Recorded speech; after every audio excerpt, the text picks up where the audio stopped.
This dashboard shows the scale of foreign capital operating within India's civil society.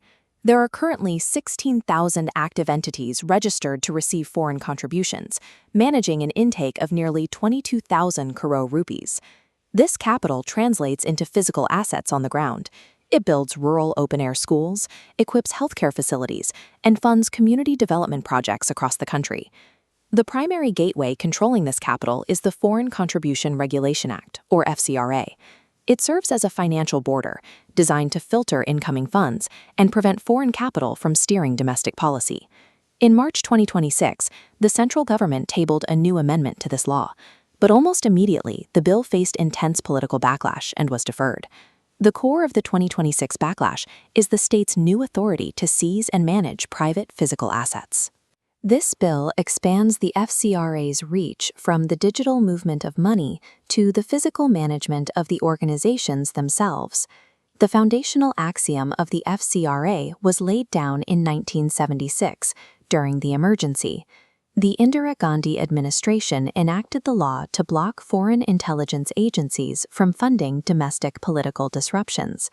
Successive governments tightened that net. Amendments capped administrative expenses and banned politicians, judges, and journalists from receiving foreign funds. But the 2010 framework left a glaring legal blind spot. If an NGO's license expired or was canceled, the law froze their bank accounts, but it dictated nothing about who owned or managed the hospitals and schools already constructed with that money. Consider this workflow. Foreign capital enters an NGO and creates physical assets. If that NGO's registration is revoked, the assets are severed. This creates a 22,000 crore administrative vacuum, a legal limbo with no statutory authority to intervene.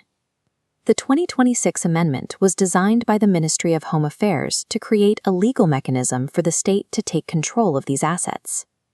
This flowchart illustrates the central mechanism of the 2026 bill, a centrally appointed designated authority. The pipeline triggers under two scenarios. First, suspension. If NGO fails to renew its license 6 months prior to expiry, its assets enter temporary vesting.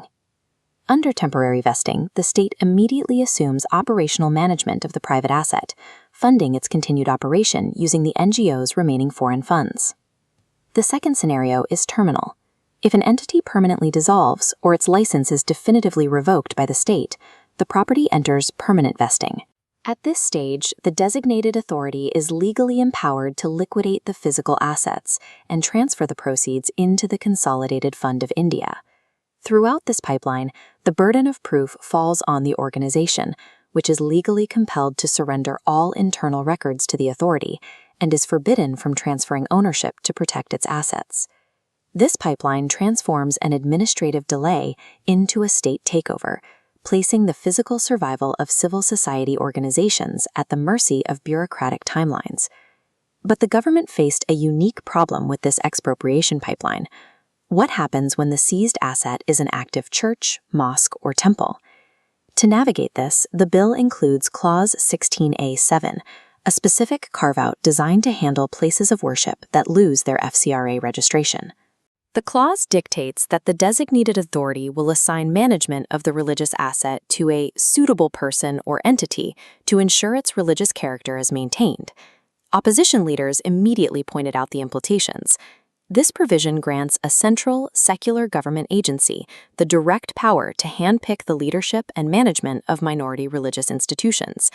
The government defends the clause as a necessary safeguard, arguing that abandoned or suspended religious assets must be monitored to prevent their misuse for forced conversions or anti-national activities.